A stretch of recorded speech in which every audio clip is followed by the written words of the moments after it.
Hello, this is Scott White from Glasshouse Home Safety. Welcome to another Safety Saturday. Today I want to talk to you about what is the real cost of the new Queensland smoke alarm legislation. Now, I might get on my soapbox a little bit with this one because I really feel very strongly about this particular subject. At the moment, the Queensland Fire and Emergency Services are releasing some fantastic little bits on Facebook and some publicity about the new legislation and why it's there and what it's meant to be doing. And whenever I look at those posts, and they're very good, they're paying directly for that advertising so that people are aware of the changes. And yet there's that many people that get on and absolutely complain, bleating about the cost of doing the changes and even disputing the need for the changes. It just amazes me. We're talking about the life safety of these people and their families, and they want to complain about the costs. So I wanted to discuss exactly what is the real costs. Well, the real costs, let's say it's a rental property. You've got until 2022 to get the job done, to be up to scratch to the new regulations. If it's a private home, even longer, 2027. So you're looking at 4 years or 9 years to get the changes done. So a rental property. Now, let's assume that most homes just have two in the property at the moment. And let's assume they're the wrong type and they need to be replaced with photo-optical. And normally on average, a home would need another 4 because they're going to need them in the bedrooms and they're going to have to be interconnected. So let's work it on that basis, like from a monetary cost value, 4 alarms, new ones to be installed and 2 existing to be replaced. Now, I can only work off our costing. I believe we're at the lower end of the cost scale. I know of people charging up to around $340 to install new ones, and fair enough. I tell you what, it's a tough job crawling through a roof in summer, pulling cables to get to the spots. But we charge $240 for an install of a new one and $76 for a replacement of an existing one. So if you worked it off that basis, for 4 new ones, 2 replacements, that's just a little over $1,100 to come up to scratch to comply with the new code. Now, as a rental property, you've got 4 years to do that. So if you did the sums, that works out around about $5.50 per week over that time to come up to scratch. If it's a domestic premises, not a rental, that comes closer to $2.50 a week to come up to scratch with the new code. Doesn't sound like a lot, does it, for what we're actually protecting? How much do you value your own life or your children's lives, more to the point? Now, the Fire Safety Regulations Amendment Act 2016 was the catalyst for this. And the recommendations in that were based upon the findings of the coroner regarding the Slacks Creek event in 2011, where 11 people died, I believe 7 children. Now, he looked at that, and the actual wordings, if I might read for a change, that smoke alarms provide critical early warning of the presence of a fire. Evidence exists to indicate that the type, the positioning and the interconnectedness of smoke alarms is crucial in ensuring how effective smoke alarms are in alerting persons to the presence of a fire. So, crucial, absolutely crucial. Early warning.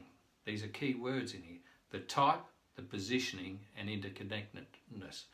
In other words, that they're joined. If one goes off, all the others go off.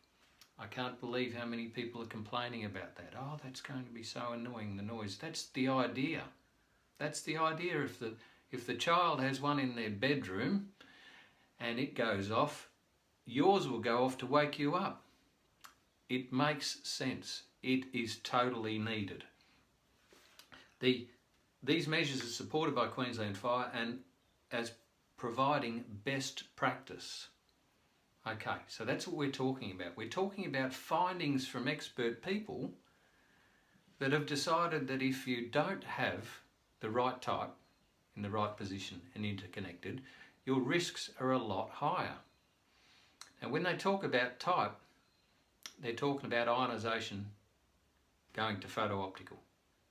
And this is where we get down to the real costs, because the truth of the matter is that they are well aware that ionisation alarms are totally ineffective in the most common type of house fire, a smouldering fire. They will only work, and even then, doubtfully, they will work when there's a flame up, when the flame is already happening. Now, a fire can double in size every 30 seconds. You really have 3 to 4 minutes. If flame's there, you've got 3 to 4 minutes at best to be out of that place. That's why we're talking about early warning. Photo-opticals will give you early warning.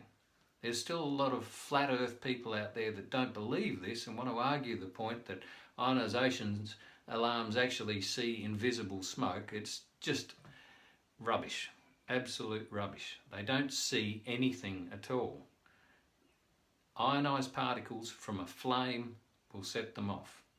They're also more prone to false alarms. So that brings us to that issue of these other people complaining about the noise throughout the house. If you put photo-opticals in and put them in the right spots, they're not going to go off. They should be your silent best friend. So I propose that the true cost, well, actually go back a step. At the moment they're phasing this in. So if you've got an ionisation alarm in your place and it's a domestic premises and you've only just put it in, you potentially have 10 years before you have to change that thing out, because if it tests with the test button and it's not more than 10 years old, you can leave it in there, even though we know it won't work and it won't alert you early. But they had to phase this in because they knew people would be complaining about the costs, so they've brought it in slowly. So for now, they know these things are not going to be working, but they're not mandatory to change out immediately. It's not mandatory to have them in every bedroom right now. It's not mandatory to have them interconnected right now. But there's clear evidence that all of these things are crucial and critical to home survival. Technology moves, we learn things, they bring in new legislation. In this case, they've had to bring it in slowly, although it is fairly advanced. Might I add that the Northern Territory already have it. As far as photo-opticals, right now, no ionisation anywhere. If you're living in a home, it must be a photo-optical. It's already in place. And it's funny that the Northern Territory is ahead of Queensland in that regard, but that is the truth. So I suggest that the real cost of the new legislation is not $5.50 a week if you've got a rental property, or $2.50 a week if you have your own property. That's not the real cost. The real cost is going to be in lives, in children's lives, in family lives between now and that full changeover point. That is going to be the cost. The cost is going to be there will be people that will die in house fires just because they've got ionisation alarms in there. I can give evidence of several cases. At one stage there, 4 deaths in homes in 4 months in Queensland, each of them attributable directly to ionisation alarms that were supposedly working. But by the time they worked, sometimes they didn't work at all, but if they worked, they came in way too late for anyone to get out. As well as that, the interconnectedness, the fact that they need to be in every bedroom when the transition is completed. Again, It's a case of what is the real cost. The real cost is lives between now and then. They know we all know it is a better deal for safety to meet the requirements right now, and the cost is very minimal. So I hope that's been educational for you. I hope that prompts you to think about it. I know I can hear the skeptics out there saying, well, you've got a smoke alarm company, you're trying to drum up business. That is not the case. I genuinely hate the thought of people dying in house fires when it was totally avoidable for a very minimal cost. And we offer our clients a progression. Perhaps every time we come and do an annual test, we'll put in one alarm in the most important spot. We'll put in one alarm every year over 4 years, spread the cost out, not a big shock of cost.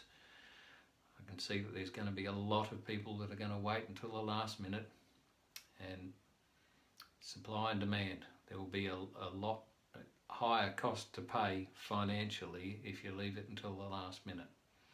But I'm more concerned with the cost in lives. So please, if you see this video and you're not sure, consider it. Just have a look.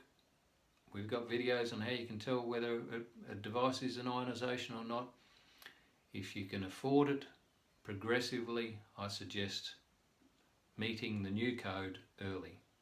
I hope this helps. I'll speak to you on Toasted Tuesday.